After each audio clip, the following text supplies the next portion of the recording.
Well, good morning, everybody. This is Heidi Caro from SDSU Extension up in South Dakota, and welcome to the first 2020 Animal Care Wednesday webinar. The Animal Care Wednesday webinars are a collaboration between Missouri, Iowa, South Dakota, and Nebraska Extension. And so today we're gonna kind of just set the stage, a few updates quick here for how we're gonna be doing Animal Care Wednesday webinars this coming year.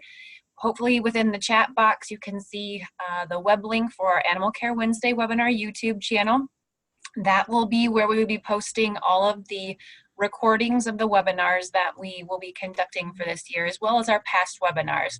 So if you're looking for those, please go ahead and subscribe to that YouTube channel so you can get the webinar recordings. Very similar format to what we've done in the past. If you have questions for presenters as we go ahead and use the chat box feature of the Zoom window. If you're having any audio issues or anything like that, please utilize that chat to provide that information back, and we'll get that squared away. For today, we have our first presenter, and Marci Crosby is going to be presenting on the topic of equine parasite control. And she's with University of Missouri, and I'm going to give her the opportunity to kind of give a little bit more background about herself, and then we'll go ahead and get started with the webinar. And again, if you have any questions as we go, use that chat box, get them submitted, and she may address them as she goes, or we'll answer them at the end of the webinar. So thank you very much, Marci, for joining us today, and take it away on your end. Okay, hopefully I can make all this technology work. I'm excited to be invited to present for this. I was asked to talk about equine parasite control and kind of current strategies that are recommended for that with horses. So that's kind of what we're going to be talking about today. I am an instructor in the Division of Animal Sciences at the University of Missouri. And in that position, I teach our equine courses and also help to manage basically a commercial breeding farm that our students operate. So we do a lot of topics in regards to equine management and kind of the science behind different management decisions. So that's kind of the lens that I'm looking at this topic through. Now let's see. Here I go. Okay. So if we look at internal parasites in general, the main goal is not actually, as far as controlling them in horses, it's not to eradicate so that there are no internal parasites. The overreaching goal is to make sure that our parasites are going to be decreased to a level that doesn't cause complications to their health. These pictures here on the right, the very top picture is a picture of encysted small strongyles. So that is a type of internal parasite that burrows in the intestinal lining. The picture on the bottom is a picture of a foal's small intestines, and those are ascarids or roundworms that have ruptured through the GI tract itself.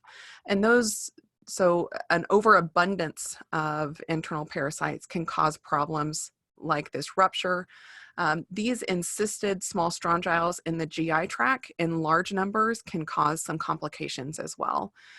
But there's been some really interesting research that shows that small numbers of internal parasites can actually help to stimulate the immune system to fight off parasites, but also to fight other diseases. There's some interesting research in humans where they have used internal parasites in some countries to try to guard against asthma and other kind of autoimmune type diseases.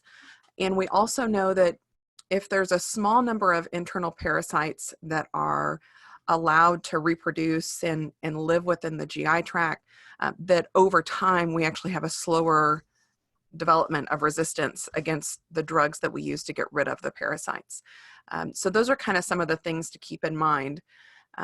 This can be a little bit hard to stomach for some animal owners, the fact that a small number is actually positive and beneficial, as opposed to thinking about it as being problematic.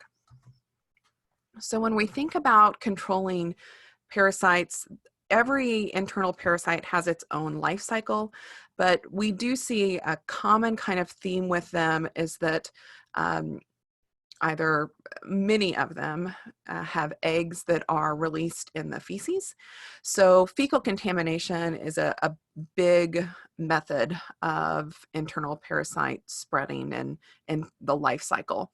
Again, there are some species of internal parasites that wouldn't apply to, but that's the general rule. So simple things like making sure that we remove manure on a regular basis is helpful.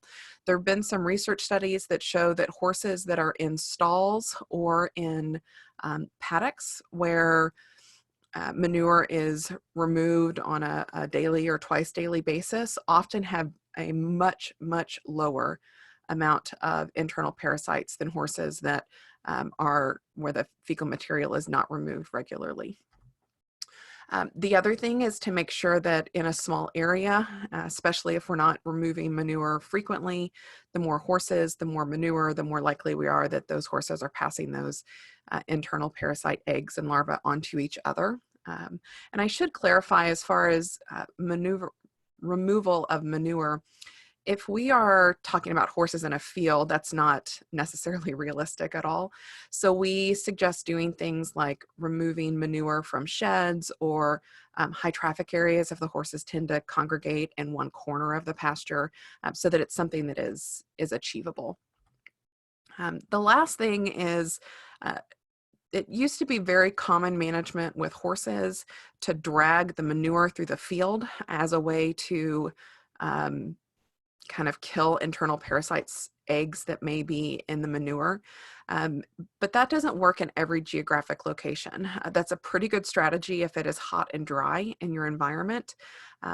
But if we're thinking of a management strategy, we all need to recognize that that does vary quite a bit depending on your geography. Here in Missouri, where it is very humid, that is often not the best strategy because the parasite eggs themselves do very well in moist environments, and actually we end up just spreading those eggs all over our field. But again, there could be differences in the way that your field is set up and the footing, and just make sure that we're being thoughtful about that. Before I get into kind of the current treatment strategy with deworming products, I want to talk a little bit about kind of the basic categories of horses that we look at for parasite control. The first would be our young horses. These would be horses that are under the age of under 2 years of age.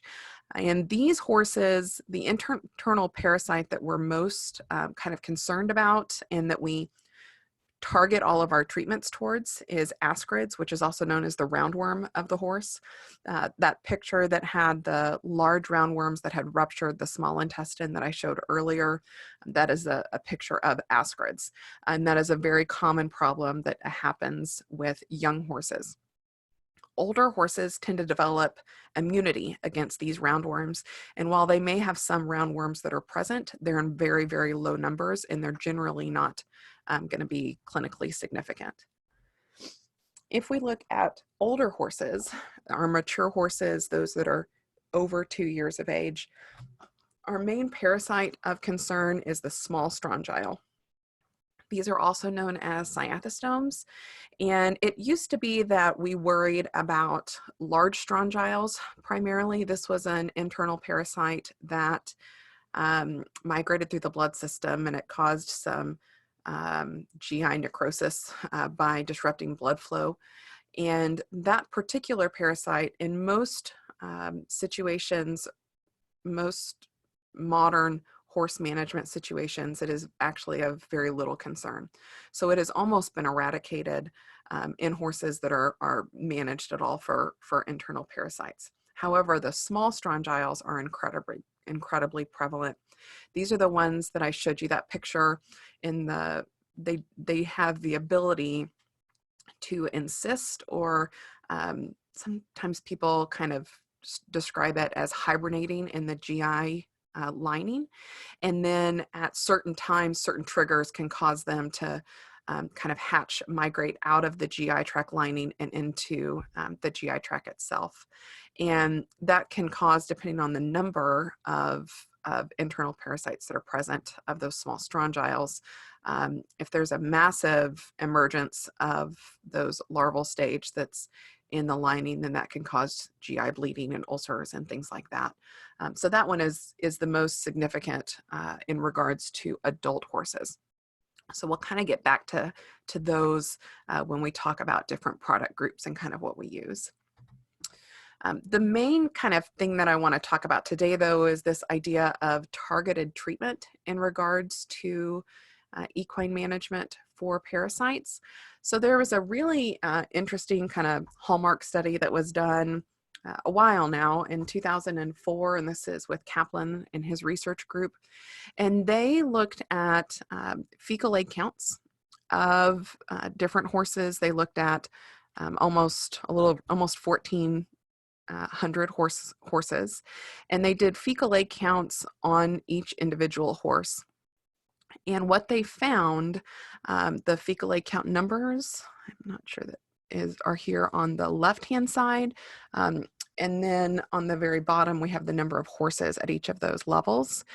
The low shutters are those that are underneath this little dotted box on this graph. And those horses had naturally low parasite eggs that were present. And we use parasite eggs in the feces as an indication of the adult parasite load. That's not always exact, but it's the best measure that we have currently. And then interestingly, if you look at the very top of this graph and the horses that are over 500 eggs per gram, that's about 20% of horses.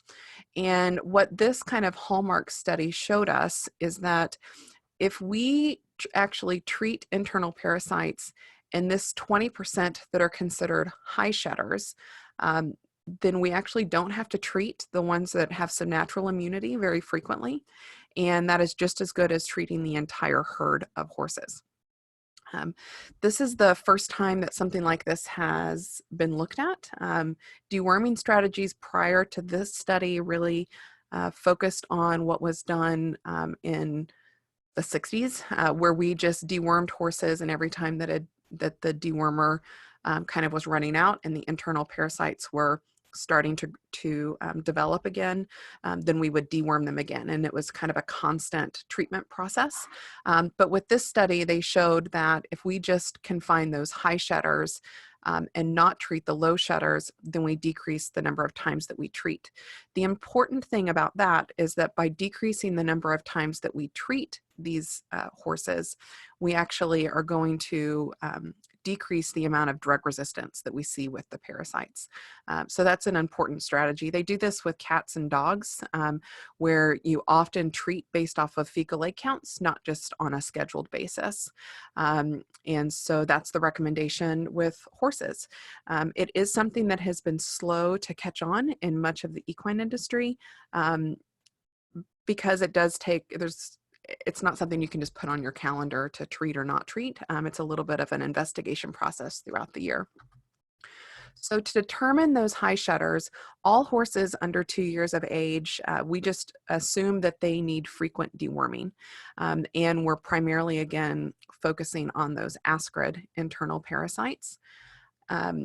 Otherwise, we can't tell by the appearance of the horse necessarily, unless they have such a high parasite load that it's affecting their nutrition and they're actually sick and ill. So then again, we do these fecal egg counts.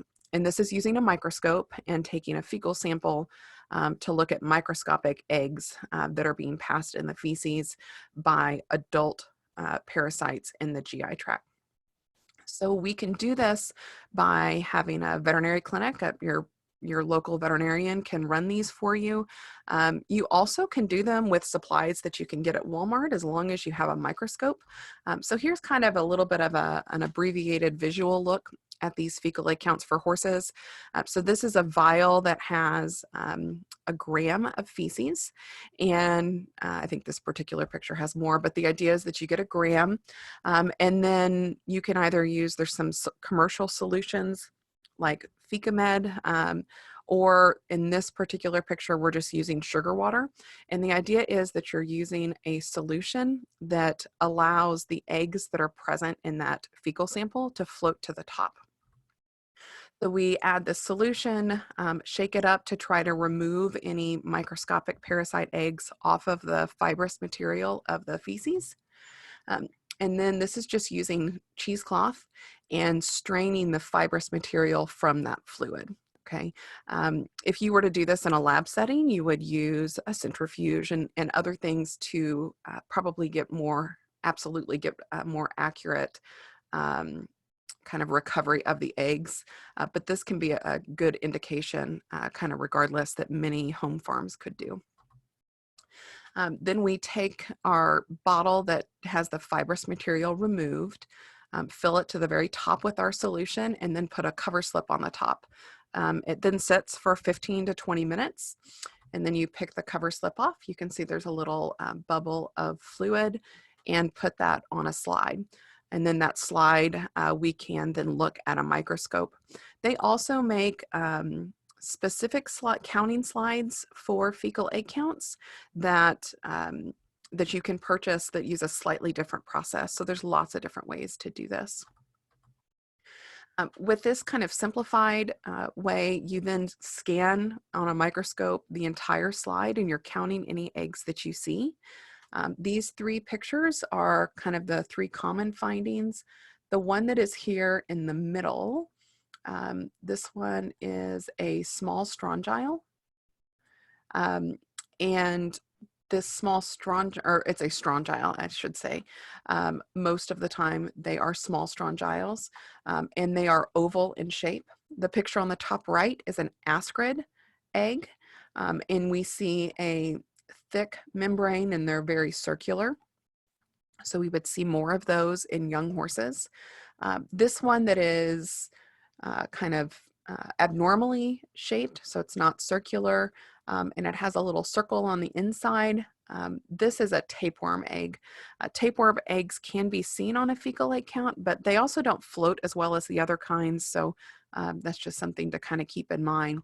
But with this process, our high shedders are those that have over 500 eggs per gram. Those are the ones that we treat more frequently. There's this category of moderate shedders that some people treat frequently and some people don't. And then low shedders would be those with under 200 eggs per gram that don't require frequent treatment of internal parasites. So then kind of what does that mean? Our low shedders, we treat them during some key treatment times. And this will vary depending on your geographic location. So it's a good idea to make sure that you're working with a local veterinarian that knows your area. But oftentimes that's in the spring as we have green grass that's coming and the temperatures are getting warmer. There are lots of parasite eggs that have just been existing in the climate in the winter, and they all start to emerge in the spring. We also have emergence of, for adults, of those small strongyles that are in the GI lining. Those all start growing and developing in the spring. So we often treat all horses in the spring in many geographic areas. And then in the fall after the first frost is the other kind of key time. And that one is a very common time for treating tapeworms. Again, that may vary a little bit depending on your location. For high shedders, we treat them during the key treatment times. So in our instance in Missouri, that would be spring and fall. But then we do additional treatments throughout the year depending on the deworming product. Some of those deworming products decrease parasite counts for 12 weeks, some of them for 6 weeks. So it really depends what you use. If you were using one that worked every 8 weeks, then you would deworm every 8 weeks for those high shedders. And we have done this with our university teaching herd of about 30 horses. And what we often find is that we have about one horse besides our young animals that needs to be wormed more than just those key treatment times. Just really quickly, looking at different drug types that are used for anthelmintics. I just want to note that there is resistance that is seen in several of these. That doesn't mean that those deworming drugs aren't useful, because we also see that the ivermectin drug types, those don't work as well, or the ivermectin specifically, for roundworms in young horses. So they all have a place, but we do need to make sure that we're using a deworming compound that works for the parasites that we're actually trying to target. And then kind of one final note about resistance. The only way to know if your deworming product is working is to do a fecal egg count reappearance test. So this is where you do a fecal egg count, you deworm the animal, and you see if the fecal egg count goes down afterwards. And that's a good way to figure out in your geographic location. Again, local veterinarians may know this as well for different areas and regions. And then there's a kind of a hot topic in regards to rotational deworming. This used to be the hallmark. You deworm horses every 8 weeks, and you switch the drug use every time. Unfortunately, some of the compounds that we have for deworming products are not very effective.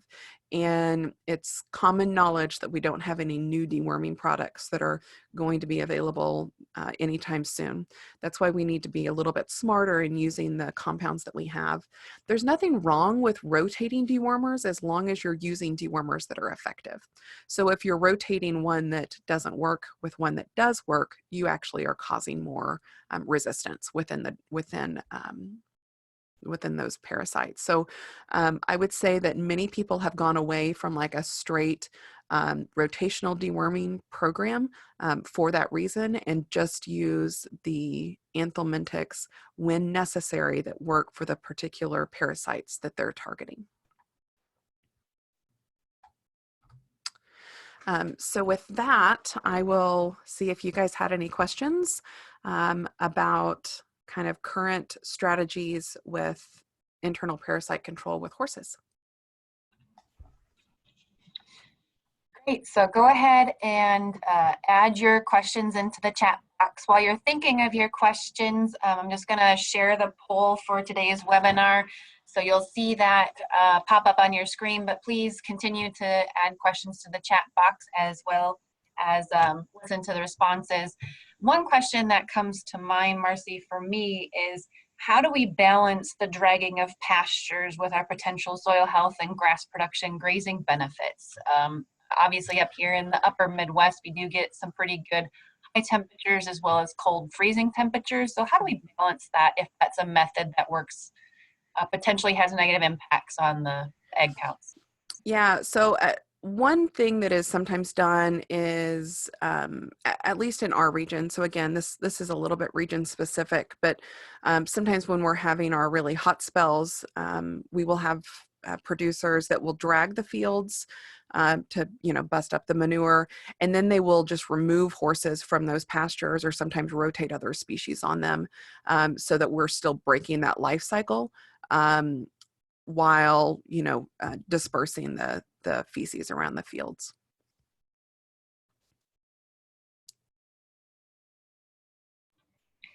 Is there a recommendation on the time to remove the horses after dragging before reapplying them to that specific pasture? I don't have a number, a specific number that I am recalling that's been reported, but I would say in general, you're talking about, weeks to months off for those rotations.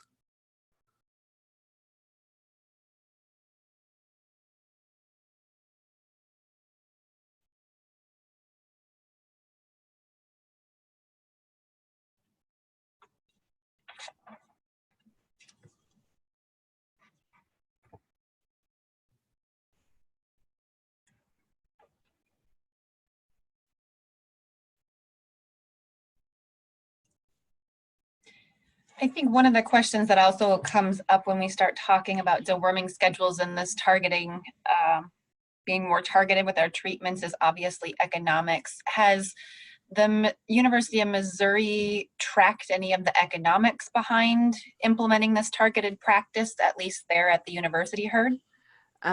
So we certainly, because we're running them on our facility, each test costs under $1. And we do fecal egg counts on our horses all about twice a year. And most of the time, with the majority of our horses, we can decrease we can remove about 2 treatments per horse.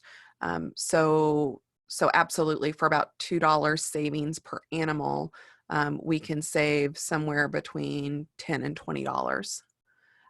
If you're a producer that is sending your samples off for testing, sometimes it becomes a little bit more of a wash, or sometimes you still can have some financial savings there, depending on the cost of the fecal account.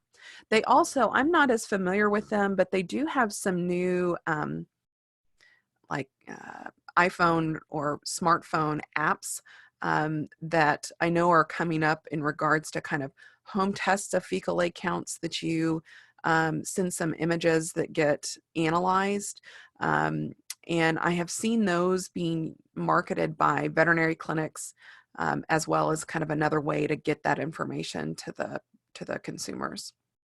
But I think that that's if you're paying $10 for a fecal account, or you're paying $5 to deworm them, sometimes that can be a little bit of a hard decision.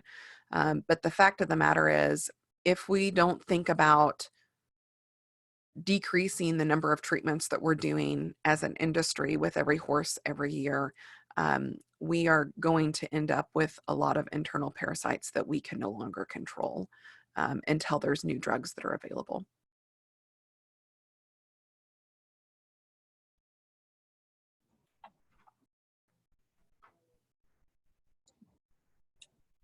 Great information, Marci. Just watching the chat there, doesn't appear that there's anything. So kind of in closing, just want to let everybody know to save the date for our next Animal Care Wednesday webinar. That is going to be on June 3rd at 11 o'clock Central Time. So you'll be able to use that same link and go there. I'm just going to take a quick moment to share my screen so you're able to see where those recordings are going to be. So let me pull it over here. Oops. So like I said, I put the link in the chat box for the Animal Care Wednesday webinars YouTube channel. So we'll have all of the webinar recordings pulled into the same playlist. So you'll be able to kind of scroll through what all the different topics are. And right now we've got 24 of our videos up. So we have a couple more to go from past ones, but this is where you will be able to see all of the recordings. If you subscribe, I think you have the option to select that you can get an email notification when new webinars are posted. So if that's something that you want to stay tuned into, go ahead and click that option. So just wanted to take a moment and address that, as that's going to be a change for this year and going forward on our animal care webinars. Not seeing any other questions come in, so thank you so much, Marci, for your time and providing us with this information. And I think it's definitely something we need to consider going forward, at least in the equine industry and the other livestock industries on anthelmintic use. So thank you so much. And thank you everybody for joining us. Look forward to seeing you on June 3rd at 11 o'clock Central Time. Thank you.